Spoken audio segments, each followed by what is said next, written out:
are the oldest encyclopedic art museum in Miami. And we were founded, as most museums are, through the vision of two donors, Joe and Emily Lowe, who had a dream, a philanthropic intentions, and this dream of creating a museum here in Coral Gables.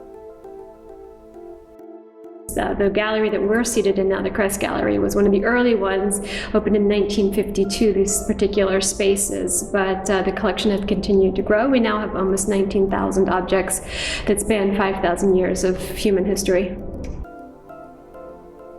I think that there is absolutely no substitute for experiencing, in this case, art in person. And there are things that, even to the Google Art Project, which allows you to zoom in at a level that the human eye is incapable of, it can't communicate facture, which is the texture of the paint surface. It can't really communicate the nuance of color, and it certainly doesn't give you a good sense of scale.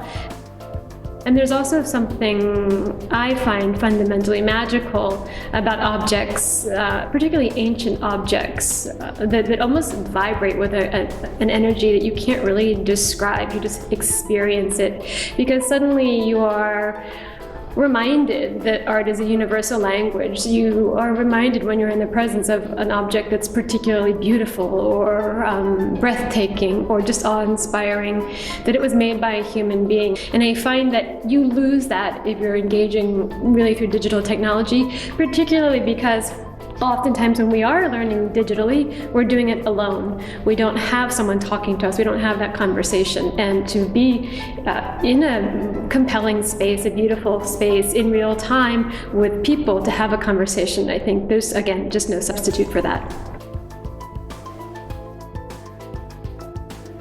I think one of the beauties of the Lowe is that we're broad enough and large enough to be captivating and interesting. Indeed, people are often surprised at just how large we are, because our vestibule, our entryway, is a little unassuming. So I think expectations in terms of scope and scale may be lessened a little bit, but when people start moving through the museum and realize that there's another gallery and then another gallery and another gallery, it's really a wonderful unfolding for them.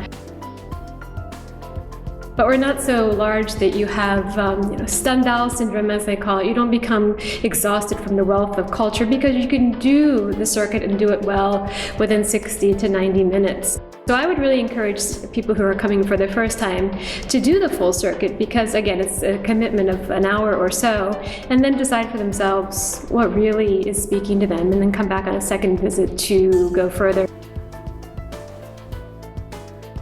We do have tours on a regular basis too, so that they can have that instructional support. They can have a docent talking to them about the objects on view and answering their questions.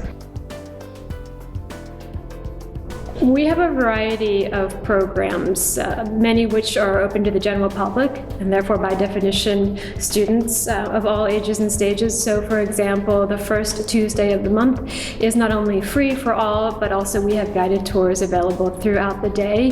When we have our exhibition openings, those are also open to the public with their admission charge, which is generally $5 for students.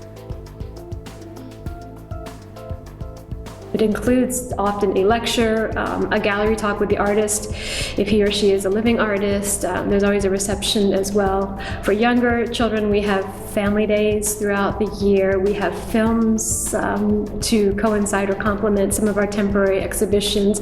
And for university students, we also have a student-docent program. For me, art is about education. Indeed, that's why museums across the nation enjoy preferential tax status, 501c3. It's because we fulfill an educational mandate and a mission, and I take that charge very seriously, and that means dropping as many barriers as we possibly can, including intellectual, providing our visitors with the tools they need to feel comfortable and as if they speak the language of art, but also, of course, financial. And that's why I think that culture shock is so essential. It does contribute to the breadth of their development, both in terms of education again, but also as citizens of the world. I'm so excited that my daughter is 12 and a half, and next winter we'll be able to participate as a family in Culture Shock.